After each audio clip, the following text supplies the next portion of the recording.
Okay guys, and welcome back to the Frugal Homestead. So it is a rainy, windy day here on the homestead, but we're gonna make the best of it because it's been raining for 5 days straight. It's time to get out here. I wanted to do this video like a week ago as we get set up to start gardening season. So this will be the gardening update to get the season kicked off. I'll show you guys what our plans are, what we're doing, what's currently flowering, what's currently starting to pop up, and what's taking off for the year and where we're going with it all. So come along with us and check it out. So to start off with, check out the comfrey patch. Boy, that stuff's taking off. They're loving that water this year. So we're gonna be hacking all this down, and then we're gonna clean out all these weeds. It's nice and wet, so they'll pull out easy. And we're gonna trench to put our beans in and put the comfrey cuttings in the trenches with the beans, cover them up, and we'll get all these rows over here going with our green beans to get the early start here. Normally we do peas to get started early, but this year we've been holding off here, been kind of busy with some other things. So I'll be out here in the next few days, me and Missy, cleaning all these trellises off, getting all the weeds pulled, and then on each side we're gonna double plant. So we'll plant this side first, and then we'll come back in about 2 weeks and plant that side. So as it comes up, it all seems to balance out quite well. But this is definitely going to be a handful of a job. Even though all these weeds will pull out nice and easy because of all the rain, there's a lot to do. Okay, and if you want to see how busy we are, look how long we left our asparagus go. That stuff looks like bamboo, but that's okay. It's going to seed. We'll let it seed out some. Once again, another one here. This going to seed. Just haven't been able to get out here and cut it. But there's nothing wrong with letting it go to seed at times. Sometimes that's the right thing to do. So many of them coming up. So we'll let them seed out some. Missy will do the weed eating, and we'll just weed eat this bed flat. And then the next run that comes up, we will cut them off and start eating them. So it's turning out pretty good. Now that said, over here, we gotta do some serious weeding around our blueberries, and one's missing. It's just gone. So I don't know what happened there, but the entire plant is literally gone. There's no hole, no nothing. So I don't know what happened there. But as you can see, these two are still going.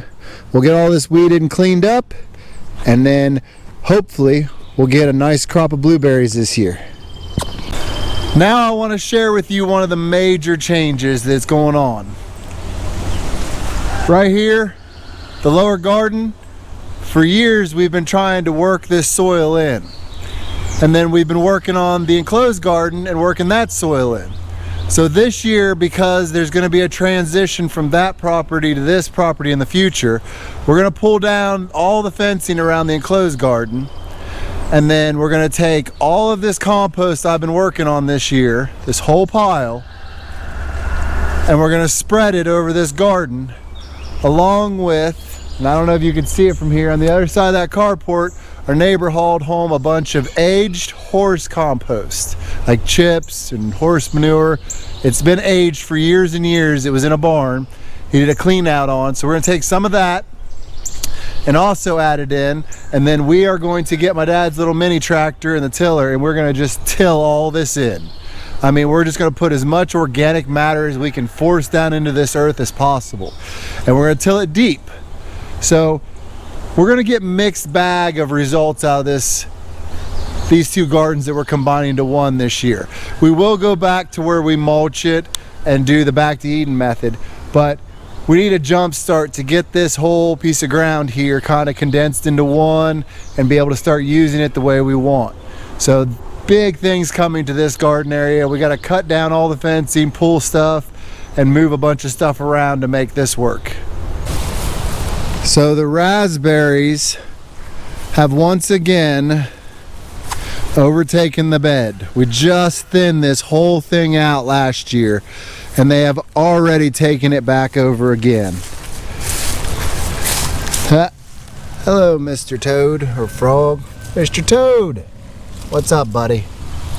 So, all of these have now filled out in the bed again.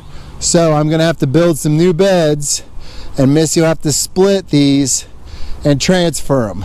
That's probably gonna cost us half of our production from these this year, but it's necessary because this whole power assembly is getting moved over there. So we'll still have raspberries, just probably won't have the production we could have.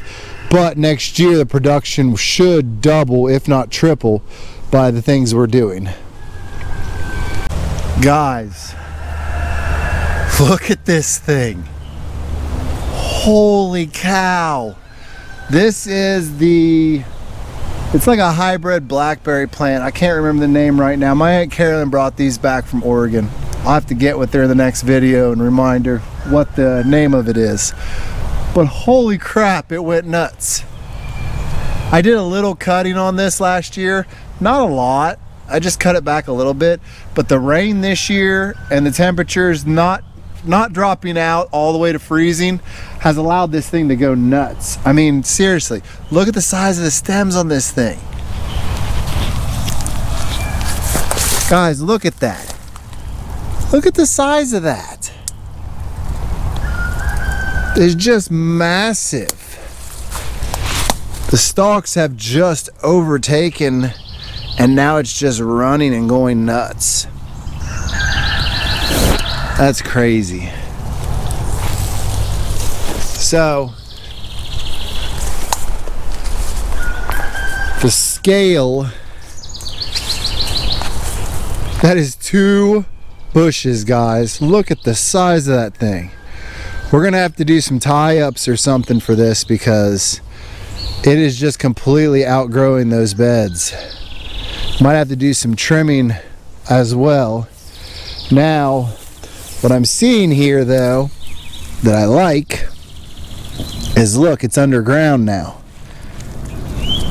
That means it's gonna come up and do a new shoot and give us new plants. So me and Missy may have to stop the tilling right about here and let this just come up because it'll develop us, a few more plants. But that's awesome. That is really awesome how good that's doing. Let's go take a look at the other berries. So the strawberry bed is in massive disarray, and I'm going to show you why. Groundhog. He has just been tearing this bed up because he climbs out of there and walks through the bed and just tears stuff up and eats whatever. But as you can see, there's still plenty of plants. We just got to go through and weed them out, get them ready for the year. These are not hybrid strawberries, and they've cross-pollinated with some wild stuff, so they're not the greatest in the world, but they do produce. They're really nice for my granddaughter to be able to come out and just kind of pick a few and eat. She enjoys it, so it's important that she has things to do. So here's the first bed of the new transplants of the raspberries. Now these did produce some last year, but not as well as we had hoped. I think they're going to take off hard this year. And if you look just above it here, those are the grapes, which are showing signs of new growth. Very nice. They're definitely going to have a big year. We may have to cut these back before they go crazy, and then that'll help them produce. But you can see they're ready for the year. They're coming on strong.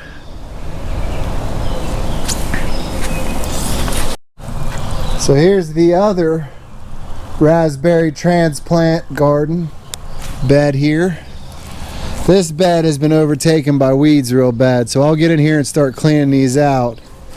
But you can see some of them didn't make it, but some of them did. So we'll get all these cleaned out, fill in any spots that need filled in, but these are pretty good about you just bury them over and then they grow back up. So this shouldn't be an issue, but these will take off because this bed actually gets a fair amount of sun throughout the day, so it won't be long. These guys will be going nuts. Now if we go over here, our big boy blackberries. So it's not hard to see what's about to happen here. Let's see if I can get that to turn a little bit. We're gonna start having blossoms before you know it.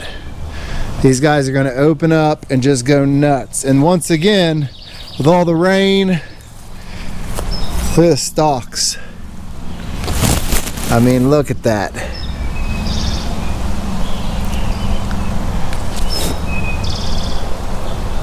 And they are just so strong. We're gonna have to tie them back and they'll be able to hold themselves up.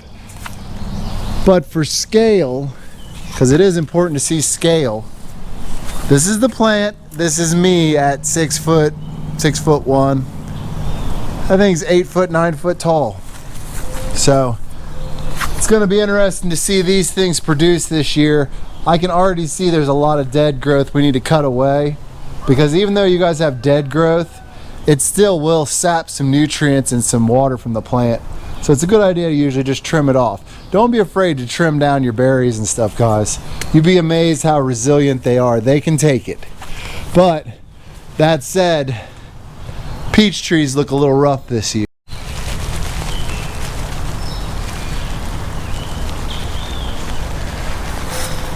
So we do have we do have peaches.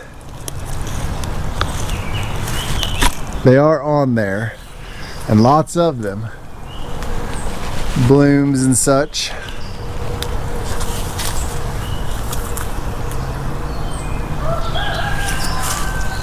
But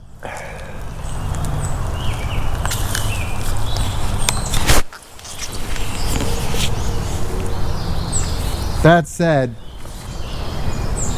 look at the damage to the tree. Look at the damage up there. These deer just absolutely will not leave this alone. And just to show you how bad they get, I mean, that's what's happened here, up there. Look right there. You guys see that? They literally have worked their own little path through here and another one down through there to come up just to eat these stupid trees. And then we had some stuff back there to block them off, and instead they'd come right down off that hillside, walk right past the rooms here in between this, and come back here to eat these. So there's no stopping them. I've tried putting hair down there, like after we get our haircuts. The kids have all tried going back here and like peeing along the back fence here, back wall. It doesn't stop them. They just keep coming. So hopefully we can get them grown up enough that they can't tear them up. They've been pretty rough on them, I'll be honest with you. That one's got some serious damage. That's not good, that's rot. So I might have to get some tree patch for that. But you can see they are loaded. And it will not be long before these will have peaches on them.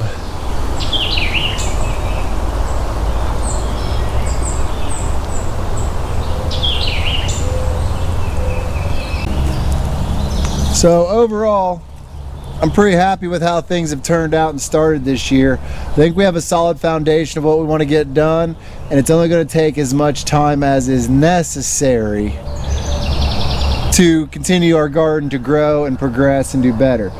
We're not trying to overplan, trying to do too much. We're keeping it very minimal this year, trying to work with what we have while still only expanding enough for the time that we have to invest in it.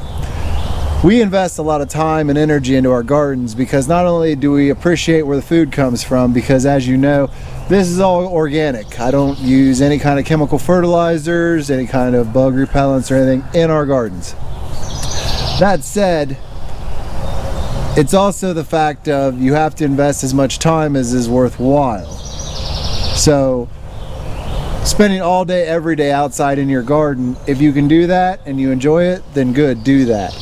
But unfortunately, as we try to build up for our future endeavors, that's not a possibility. So we're trying to streamline to where I can work on it 2 to 3 hours probably every other day and be able to maintain everything. That includes picking, weeding, all that stuff. So by investing a little time early in the season, it'll pay dividends throughout the year, making it easier for us to produce, plant, grow, pick, etc. Now, we are going to try some different methods of preserving this year. And we will be using some different varieties of plants we're growing this year. So make sure you come back, check out all the updates as they come in. I try to do one monthly just to keep everybody updated with what's going on, and so you can have a real world view of what we're doing and how we're doing it. And of course, we share what works and what doesn't. But with that said, we greatly appreciate you coming to visit us here on the Frugal Homestead. If you haven't already, go down, hit that subscribe button, hit the notifications bell so you can see all of our upcoming videos. And I will leave you at that because I have a lot of weeds to pull. So we will see you in the next one. Where's my wife? Why am I doing this?